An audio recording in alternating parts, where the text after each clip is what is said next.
Hi foodies, இன்னைக்கு Kongu foodie கிளப்பில் ரொம்பவே டேஸ்டியான கேரமல் சேமியா பாயாசம் எப்படி செய்கிறதுன்னு பார்க்கலாம். ஒரு அடி கனமான பாத்திரம் எடுத்துக்கோங்க. நான் இன்னைக்கு குக்கர் எடுத்திருக்கேன். இதில் ஒரு 2 ஸ்பூன் அளவுக்கு நெய் ஆட் பண்ணிக்கலாம்.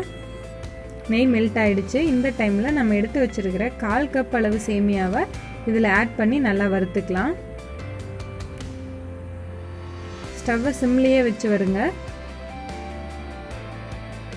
பாருங்கள், ஒரு ஹாஃப் குக் ஆகிடுச்சு. இந்த டைமில் நம்ம எடுத்து வச்சுருக்க முந்திரி திராட்சை ஆட் பண்ணிக்கலாம். அதையும் நல்லா வருங்க. பாருங்கள், நல்லா பர்ஃபெக்ட் கோல்டன் கலர் வந்துடுச்சு. இந்த டைமில் ஒரு 300 ml போல் மில்க் ஆட் பண்ணிக்கலாம். சேமியா நல்லா வேகணும். அந்த கேரமல் செஞ்சிடலாம். இன்னொரு ஸ்டவ்வில் இன்னொரு பாத்திரம் எடுத்துக்கோங்க. அதில் ஒரு 2 ஸ்பூன் அளவுக்கு நெய் ஆட் பண்ணிக்கலாம்.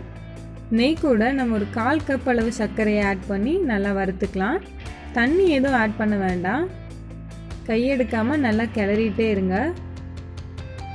ஸ்டவ்வை மீடியம் ஃப்ளேமில் வச்சுக்கோங்க. ஹீட்டில் அப்படியே சுகர் மெல்ட் ஆகி தண்ணி விடும். பாருங்கள், லைட்டாக தண்ணி விட ஆரம்பிச்சிருச்சு.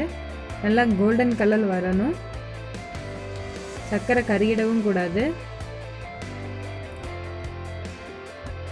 பாருங்கள், நல்லா பர்ஃபெக்ட் கேரமல் ரெடி ஆகிடுச்சு. இப்போ இதை நம்ம சேமியாவில் ஆட் பண்ணிடலாம்.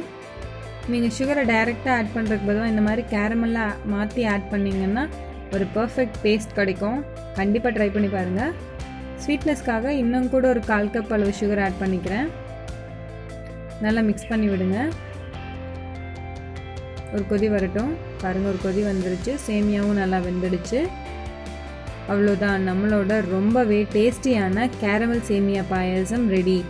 கண்டிப்பாக வீட்டில் ட்ரை பண்ணுங்கள். இந்த ரெசிபி உங்களுக்கு பிடிச்சிருந்தா கொங்கு ஃபுட்டி கிளப்க்கு சப்ஸ்கிரைப் பண்ணுங்கள்.